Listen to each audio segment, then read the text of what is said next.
பரம்பரையா வந்து ஏழ பரம்பரையாவே இருக்கிறோம். ஓகேவா? பரம்பரையாவே வந்து அ நம்ப வந்து ஒரு அன்றாட காட்சிகள் அப்படிங்குவாங்க. அன்னைக்கு வேலைக்கு போனா அன்னைக்கு காசு. அன்னைக்கு வேலைக்கு போனா அன்னைக்கு காசு. ஏன்னா இப்ப மாறி அந்த மாசம் வேலைக்கு போனா அந்த மாசம் சம்பளம், அந்த மாச சம்பளத்த வச்சு அந்த மாசத்த ஓட்டலாம். அடுத்த மாசம் வேலைக்கு போனா அடுத்த மாசம் சம்பளம், அடுத்த மாசம் வேலைய ஓட்டலாம். நான் கேட்கிறேன், எத்தன பேரு மாச சம்பளத்துக்கு போயிட்டு இருக்கிறவங்க, நாளையிலிருந்து நீங்க வேலைக்கு போல. ஒரு 6 மாசம் வேலைக்கே போலைனாலும், உங்கள்ட்ட சோர்ஸ் இருக்கா? இன்கம் இருக்கா? இல்ல வந்து பேங்க் பேலன்ஸ் இருக்கா? சேவிங்ஸ் இருக்கா? 6 மாசம் வேலைக்கு போகலைனாலும் வந்து பிரச்சனையே இல்லாம சாப்பிடலாம். சாப்பாட்டுக்கு பிரச்சனையே இல்ல. எந்த கவலையும் இல்ல. அப்படிங்கிற அளவுக்கு வந்து உங்கள்ட்ட சோர்ஸ் இருக்கா? அப்ப நீங்க அன்றாட காட்சிகள் தான். ஓகேவா? நீங்க உங்களுக்கு முன்னாடி எத்தன பரம்பரைகள் இந்த பூமியில இருந்திருக்காங்க. யாராலயும் அந்த வாழ்க்கைய மாத்த முடியலையே!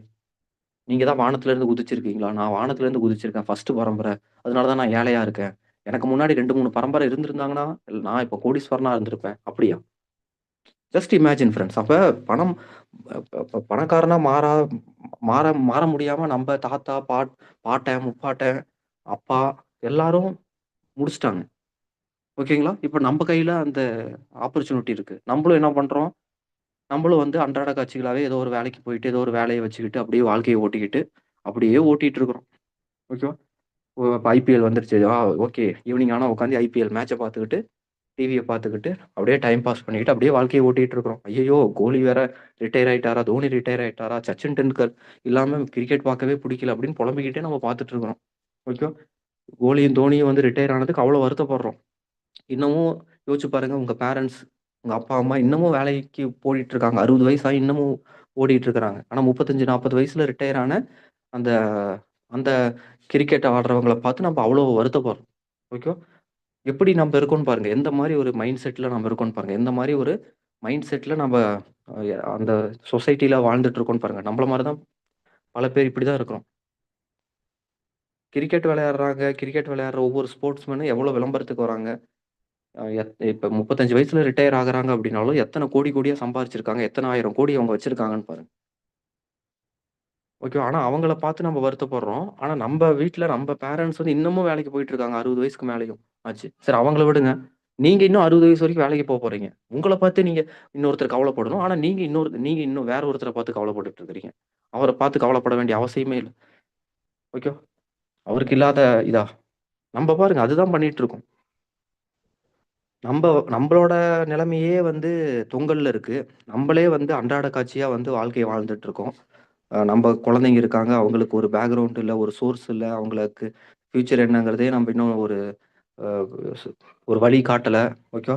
நம்மளே வந்து மாச சம்பளத்துக்கு ஓடிட்டு இருக்கோம். அந்த வேலை நாளைக்கு நின்னு போச்சுன்னா, அந்த வேலையிலிருந்து நிறுத்திட்டாங்கன்னா, ஏதாவது ஒரு இன்கம் கட் ஆச்சுன்னா, நம்ப என்ன பண்ணுவோமே தெரியாது. அத பத்தி கவலை இல்ல. நம்ம உட்காந்து கிரிக்கெட் பார்த்துட்டு இருக்கோம். ஓ! நாளைக்கு யாருக்கு மேட்ச்? இன்னைக்கு யாருக்கு மேட்ச்?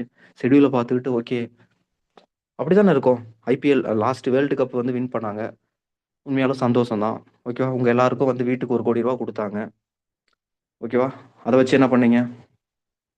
யோசிச்சு பாருங்க.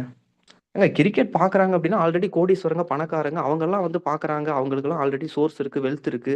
அவங்கலாம் வந்து வேற வழி இல்ல, வேலை இல்ல. எனக்கு வந்து டைம் பாஸ் பண்ணணும்னு அவங்க உட்காந்து பார்க்குறாங்க. அவங்களுக்கும் நமக்கும் வித்தியாசம் இல்லையா? அந்த புரிதல் கூட இல்லாம நீங்க வந்து போட்டி போட்டுட்டு அவங்களுக்கு ஈக்குவலா உட்காந்து பார்த்துட்டு இருக்கீங்க. அவங்கலாம் ஓடி ஆடி சம்பாரிச்சு அவங்கலாம் எல்லாமே அச்சீவ் பண்ணிட்டாங்க. அவங்களுக்காக தான் என்டர்டெயின்மென்ட்ங்க. என்டர்டெயின்மென்ட் யாருக்குங்கிறதே நம்ம மறந்துட்டோம். ஓகேவா? என்டர்டெயின்மென்ட் யாருக்கு அப்டின்னா, யாருக்கு வந்து போதுங்கிற அளவுக்கு வெல்த் இருக்கு, ஓடி உழைச்சுட்டாங்க, வாழ்க்கையில சாதிச்சவங்க, அவங்களுக்காக தான் என்டர்டெயின்மென்ட்ங்கிறதே வந்துச்சு. ஆனா நம்ப அவங்கள பீட் பண்ணி அவங்களுக்கு முன்னாடி நம்ப உட்காந்து பார்த்துட்டு இருக்கிறோம். ஓகே. நம்ப வந்து ஓடணும், உழைக்கணும், நம்ப இன்னும் வாழ்க்கையில முன்னேற வேண்டியது எவ்வளோ இருக்கு, அதெல்லாம் மறந்துட்டோம். எத பண்ணணுமோ அத மறந்துட்டோம். எத பண்ணக்கூடாதோ அதுல தான் நம்ம ஃபோக்கஸ் பண்ணிட்டு இருக்கோம். கிடைச்சிருக்குது வெஸ்டேஜ் வாய்ப்பு. எடுத்து வந்து பண்ணுங்க. ரெகுலரா ட்ரெய்னிங் அட்டெண்ட் பண்ணுங்க.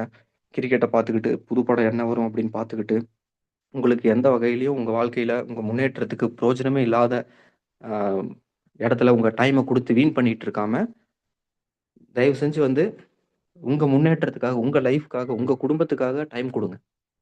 மீட்டிங்க வந்து அட்டெண்ட் பண்ணுங்க. பிசினஸ கத்துக்கோங்க. பிசினஸ்ல ட்ரை பண்ணுங்க. முயற்சி பண்ணி இதுல அச்சீவ் பண்ணுங்க. எத்தன லேடீஸ் எத்தன பேர் அச்சீவ் பண்றாங்க. இப்ப பாருங்க நம்ம டீம்ல வந்து ஜாயின் பண்றது என்னவோ அதிகமா ஜென்ட்ஸ் தான் ஜாயின் பண்ணுவாங்க. ஜென்ட்ஸ்லாம் ஜாயின் பண்ணுவாங்களா? ஜாயின் பண்ணிட்டு அவங்க ஏதோ ஒரு வேலையில இருப்பாங்க. அப்படி அப்படியே அந்த வேலைய பார்த்துக்கிட்டு, அப்படியே இப்போ கிரிக்கெட் அது இதுன்னு ஏதாவது ஒண்ணு ஸ்போர்ட்ஸ் மேட்ச்சு, படம் அப்படின்ட்டு அவங்களா டீவியேட் ஆயி போயிருவாங்க. அப்ப விமன் வந்து ஜாயின் பண்றவங்க கொஞ்சம் பேரா இருந்தாலும், அவங்களுக்கு வேற வழி இல்ல, வாய்ப்பு இல்ல. வேலைக்கு போ முடியாது. வெளிய வீட்ட விட்டு வெளிய போ முடியாது. அவங்க கிரிக்கெட் ஒண்ணும் பெருசா எல்லாரும் பார்க்கறதில்ல. ஒரு சிலர் பார்க்குறாங்க அப்படின்னாலும், கம்பேரிட்டிவ்லி மென்ஸ விட விமன் வந்து அந்த அளவுக்கு அதெல்லாம் ஈடுபாடு இருக்காது. புது படத்த பத்தி ஆர்வத்தோட ஃபர்ஸ்ட் நாள் ஷோக்கு போணும். அத பத்திலாம் யோசிச்சுட்டு இருக்க மாட்டாங்க.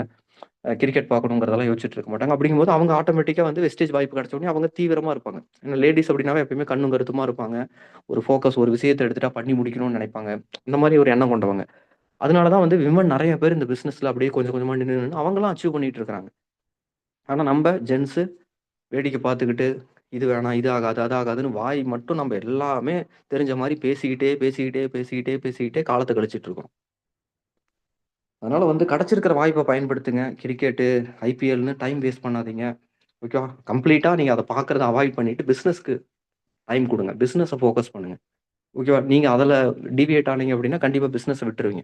ஐபிஎல் முடியும்போது பிசினஸ விட்டு வெளியேறி இருப்பீங்க. ஐபிஎல் முடிஞ்சு அவங்க எல்லாம் அடுத்த வேலைய பார்க்க போயிருவாங்க. நீங்க அத முடிச்சுட்டு அதுக்கப்புறம் நீங்க as usual day to day லைஃப்ல தான் இருப்பீங்க. உங்களுக்கு என்ன கிடைக்குது? உங்க முன்னேற்றத்துக்கு என்ன கிடைக்குது? யோசிச்சு பாருங்க. நீங்க எல்லாம் லைஃப்ல செட்டில் ஆயிட்டீங்க. Dream house கட்டிட்டீங்க. 2, 3 ப்ராப்பர்ட்டீஸ் வாங்கி போட்டீங்க. ஓகேவா? வாழ்க்கையில சாதிச்சாச்சு. ஓகேவா? ஒரு சோர்ஸ் வெல்த் ரெடி பண்ணியாச்சு. அப்போ உட்காந்து ஹாயா ஹோம் தியேட்டர்ல உட்காந்துட்டு ஹோம் தியேட்டர் அது ஜாலியா உட்காந்து டிவி முன்னாடி, சோஃபா முன்னாடி உட்காந்து விடிய விடிய பாருங்க. உங்கள யார் தடுக்க போறா? பார்க்கவே கூடாதுன்னு சொல்லல. யாரு பார்க்கணும்னு சொல்றேன். எப்ப பார்க்கணுங்கிறத நான் சொல்றேன். ஓகே. அப்பயும் ஐபிஎல் நடக்குங்க. அப்பயும் புது படம் வரும். அப்ப உட்காந்து பாருங்க. அச்சீவ் பண்ணிட்டு பாருங்க. வாழ்க்கையில சாதிச்சுட்டு பாருங்கன்னு தான் நான் சொல்றேன். உங்களுக்கு நான் நல்ல விஷயத்த தான் நான் வந்து சொல்லணும்னு நெனைக்கிறேன். உங்கள யாரையும் தடுக்கல.